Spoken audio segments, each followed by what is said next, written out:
OpenGate has become this new buzzword in 2025, but it's actually been around for quite a long time. And in this video, I'll be deep diving into the 3 reasons on why you should be shooting in OpenGate, some of the drawbacks that comes with it, and ultimately answering the question, is this something that you need in your next video camera? So without further ado, let's dive in. Let's start off talking about what is OpenGate.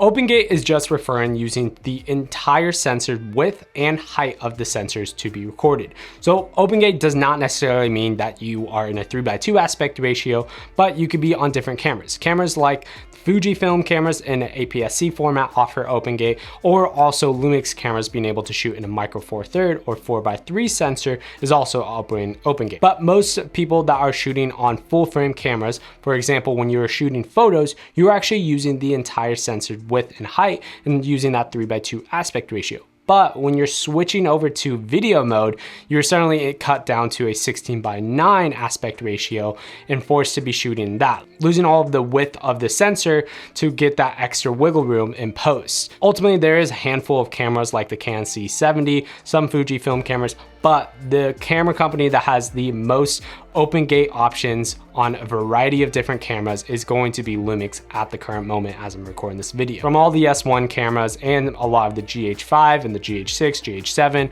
also some of the G9 cameras, a lot of different cameras offer some type of OpenGate or full sensor recording. And the only other big advantage that Lumix does have over other brands right now in terms of OpenGate is they are the only brand that is offering full sensor recording or OpenGate for full frame cameras with IBIS in terms of in-body image stabilization. Now, with all that said, let's dive into actually the advantages regardless of what camera you're shooting on for OpenGate themselves. Starting off with the first advantage, which is multiple frame deliverables. A lot of the time when people are shooting for multiple deliverables, sometimes they have to record one take in horizontal and one take in vertical. Now, this can work for some things, but on other things, especially with narrative work, sometimes you have one really good take in vertical, but not a really good take, maybe just an okay take for horizontal. The big advantage of OpenGate is being able to use that full sensors width and especially the height to be able to have multiple different deliverables when you are framing up for your shot. Now, to frame up with your shot with Lumix cameras, you can use multiple frame markers. You can use up to 3 different frame markers to mask out the different aspect ratios. And on top of that, you can move the frame markers wherever you want to have them be placed on the screen, and then also black out or make the rest of the image that's outside the frame markers darker or have a just darker opacity layer on the outside of the frame markers. Now, advantage number 2 is reframing. If you don't need to be delivering for a 9:16 or 16:9, you actually are getting the advantage of being able to just physically reframe your image up or down. For example, if you're filming a 16:9 interview, you can either have the image be framed up or framed a little bit down. This also allows for keyframing if you need to slightly pan up the image or pan down the image. Then if you're specifically only recording a 9:16 image, flipping the camera sideways is also giving you that advantage of being able to move the image left and right to reframe just in case you miss someone's arm in the picture. You have that extra bit of width or height depending on which way you are filming. Now, advantage number 3 is anamorphic support. Before OpenGate was such a big thing for shooting in multiple deliverables, the main reason people did shoot in OpenGate was to be shooting on anamorphic lenses and the various different D-squeeze options. Now, Lumix offers a wide range of D-squeeze options all the way from 1.3 all the way to 2x, but what's also really cool with some of the new Lumix cameras like the S1 Mark II is the ability to have actually anamorphic IBIS support. So actually having IBIS when you're shooting with anamorphic lenses, which is a huge thing, especially if you're shooting on tiny cameras that have some type of in-body image stabilization to just support those minor micro jitters that will happen when you're shooting on an anamorphic lens. Now, before we move into some of the cons with shooting in OpenGate, one thing I do want to mention is a couple tips for shooting in OpenGate itself. The first tip I have is keep in your mind the end deliverables. If your main end deliverable is 9:16, but you do need some 16:9 content, then you wanna make sure that you're framing up for both 16:9 and 9:16. This is where using multiple frame markers really comes in handy to frame up. Or if you need to be cutting also a 4:5 aspect ratio on that, using that third frame marker to just frame up your image and being able to have those different aspect ratios in that one setting.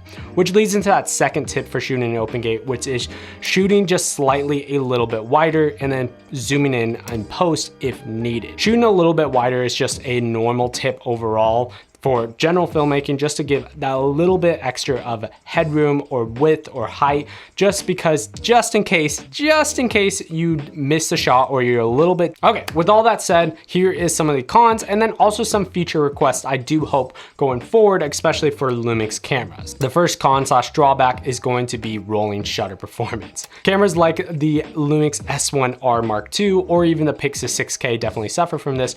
When you are shooting on the full sensors width and height, rolling shutter performance just decreases drastically when you're shooting in OpenGate. The second con is going to be 420 versus 422. In practice, when I pit up 4 different clips from being an all intro 422 all the way down to 6K OpenGate and 420 on the Lumix S1 Mark II, it's really hard to notice any specific difference between 422 10-bit versus 420 10-bit.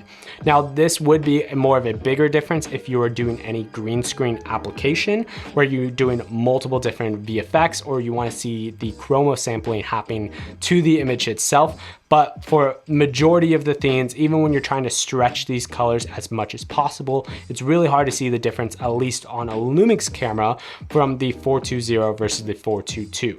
Granted, I can't speak the exact same on other cameras that shoot in OpenGate because I haven't tested it, but on a Lumix camera, it's a little bit harder to notice the difference unless you're doing any chroma sampling or doing any green screen work. With that said, on Lumix cameras, you actually do have the option to shoot in OpenGate RAW externally on the Blackmagic Video Assist, and I believe also the Atomos monitors. Now, before touching on to, is this something you actually need in your next camera? 3 feature requests that I do personally have for Lumix cameras specifically with OpenGate. And starting off, the first one is the MP4 light mode. I absolutely love the MP4 light mode that's on the Lumix S5 II, the 2X, and the S9. That's actually what I'm filming in right now. However, I really wish that there was a different frame rate options. For example, 24 frames a second, 48 frames a second, and 60 frames a second. I also wish this, and I assume this is coming to a firmware update for the Lumix S1 Mark II cameras as well, hopefully in the near future. The second feature I'm hoping for is going to be MOV light or just proxy recordings for OpenGate. When you are shooting in OpenGate, it would be nice to be able to use proxies or frame.io, camera to cloud, and different functions like that. Also, if you're using proxies, you can use a proxy file similar to the MP4 Lite functionality. However, the big advantage, especially on the S1 Mark II cameras, is then you can actually be getting 32-bit flow audio on a proxy file or an MOV Lite file because it's an MOV versus an MP4 format. So it allows you to actually use things like the XLR2 to be recording 32-bit flow directly onto that proxy file, which I think could be really useful for podcast scenarios where the quality isn't the most important thing ever, or YouTube videos like this when I'm literally recording this entire video in MP4 Lite. And the last feature request I personally have for Lumix cameras is this new feature on the Canon C50, but it's only limited to the 16:9 aspect ratio, which is being able to do multiple recordings. Especially in OpenGate, it would be really cool to see either 2 or 3 files being recorded.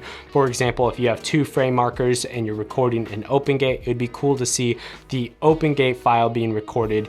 Then you have your frame marker 1 being recorded and then frame marker 2 being recorded as their own separate individual files. So then you can actually in post or later on, if you need just quick edits or sending vertical clips to a client like that, you can easily do that with multiple recordings on just one file, being able to record and split into 3 different aspect ratios on the camera itself. Granted, I think this is just a lot of processing power, and I don't know if this is going to be a feature that's going to be anytime soon in the current Lumix cameras of lineups, but hopefully maybe for the future. And finally, answering the question, is this something that you need in your next camera? Ultimately, no, you don't need OpenGate for your next camera. However, with that said though, it is a couple questions worth asking yourself. The first and main question is, do you often need to deliver a 9:16 and a 16:9 aspect ratio? And then a follow-up question with that would be, okay, if you do need to record a 9:16 and a 16:9 aspect ratio, when you are doing that, are you just cropping into your 16:9 image already?